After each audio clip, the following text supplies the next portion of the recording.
Now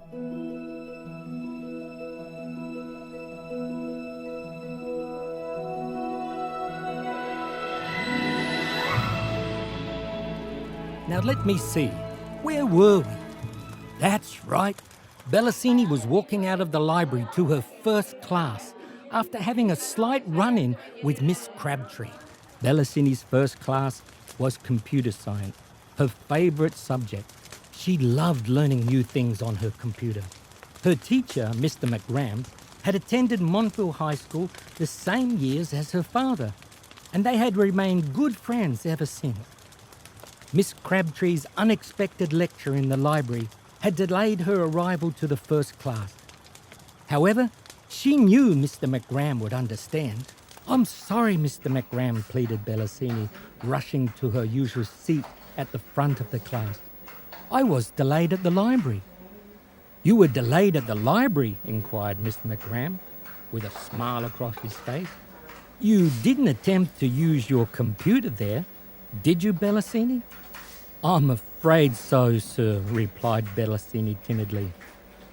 "Well, in that case, I'm happy you made it at all," laughed Mr. McGram. "Class, on this day 15 years ago, a very important event occurred in our town. Can anybody tell me what it was?" The whole class replied, "Happy birthday, Sini." "Oh my gosh, this is so embarrassing," giggled Bellasini, glancing coyly around the room. "Thanks, everybody." As she sat down, the boy sitting alongside her leaned across and whispered, "Hey, Sini, did the crab bite?" It was David, a handsome young man who, among other things, was the high school president of the local Environmental and Climate Change Action Group, of which Bellasini was a very active member. They had been good friends for many years. However, when it came to the subject of computers, there was a fierce but friendly rivalry between them. "No, but I don't think I should go back there for a while," replied Bellasini. "So, are you and Gemma going to the arcade after school today to watch me beat your high score on Dragon Prince?" confidently inquired David. "In your dreams," laughed Bellasini. "But today I can't. My mum's organising a special dinner for my birthday." "Sorry." David hated the fact that Bellasini, a girl, may have been better than him when it came to computer games. Her unbeaten high score on Dragon Prince, which was the latest and greatest game at the arcade, was a painful reminder of Bellasini's amazing computer skills. He spent many hours at the arcade trying to beat her score, all to no avail. Bellasini thought it was just a crazy boy thing, but still, she did enjoy the attention. Mr. McGram suddenly projected his voice loudly towards the whole class. "So class, today is the day you have to hand in your final assignments. Have we all finished them?" He was very proud of all his students, as they had always scored very high marks in the national exams. But, much to his disappointment, he had never taught the top student of the country. This was his wish and lifetime dream. Most of the other teachers and students thought it was a pipe dream. Montville High was a small-town school with very few resources, especially when it came to computers. The winners of the national exam had always been from large, well-equipped and funded private colleges. This year, however, he just knew Bellasini could do it. She was the brightest computer student that he had ever taught. If ever he had a chance to produce the #1 student in the country, this was the year.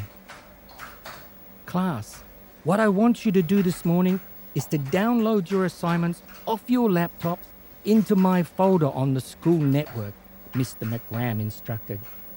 Any questions? Then let's get started. The clatter of keys soon filled the room as students began to transfer their assignments to the main school server. Suddenly, the room filled with shouts of disbelief as one by one in quick succession, each student's computer began to flicker and crash. "What's the problem?" asked Mr. McGram. "There seems to be a glitch or virus in the school's network," somebody shouted from the back of the class. "Let me have a look," bellowed Mr. McGram across the room as he hurried to one of the students' computers. Just as he got there, the computer went blank, leaving just 3 words on the screen. "Happy birthday, glitch." Mr. McGram quickly typed in a few commands, but there was no response from the computer. "Everybody disconnect from the network now," he bellowed once more across the room. But it was too late. One by one, each computer displayed the same message. He quickly rebooted one of the students' computers and began to type in a few instructions to check its programs. He did the same on 2 others before finally shaking his head in disbelief. "I'm afraid, class, we have all picked up some type of computer virus, which seems to have wiped out our hard drives." There was a stunned silence among the students. Everyone had lost their final assignment. Mr. McGram spent some more time trying to repair the virus, but it was to no avail. Finally, he turned to the class and asked, "Has everyone got a backup of their assignments at home or in the cloud?" All but a few students replied, "No," in loud disbelief. Bellasini had backed up her assignment the previous evening and was just about to raise her hand when that little voice inside her head that we all hear from time to time advised her not to. Some people call it their conscience, while others just call it the little voice in their head.